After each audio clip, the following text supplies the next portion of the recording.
Hi, I'm going to try and talk to you guys about um, the multiplication rule, a little bit about mutually exclusive, and how it relates to um, a tree diagram.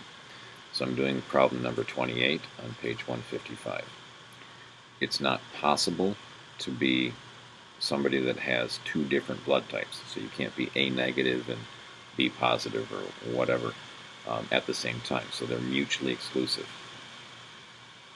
You can, however, be a red king. So you could have the characteristics of being red and being a king at the same time. Those are not mutually exclusive. All right. So looking at number 28, you can either have a positive blood type or some other blood type. So that's a symbol for not. So it's not a positive. And this is person 1. These are the options for person 2, and then options for person 3. And these are independent events because the probability doesn't change. It's 0.31, it's 0.31, it's 0.31. And the argument there is that it's such a large group that you're looking at that the probabilities don't change, and because the probabilities don't change, then from one draw to the next, it's independent. Alright, so this is the whole tree diagram with all the probabilities listed. To get the answer to part A, and basically what's happening is, as you're thinking about it, is I need to get an A positive person, another A positive person, and then another A positive person.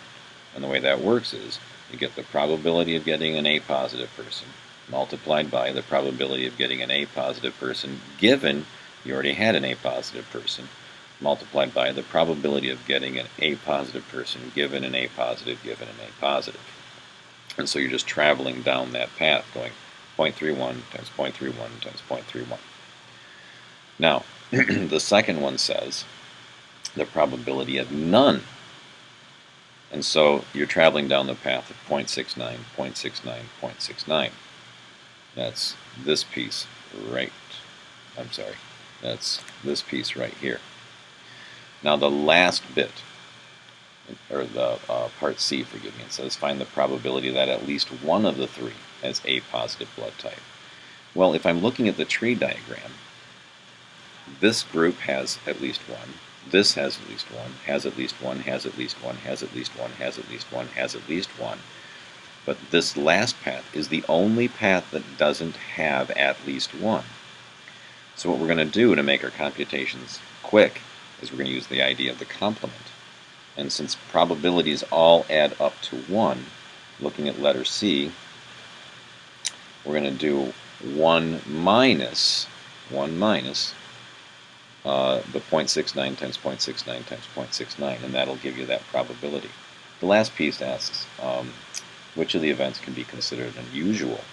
Well, the probability of any event that's smaller than 0.5 is considered unusual. So if you get the probability of an event to be smaller than 0.05, consider it unusual.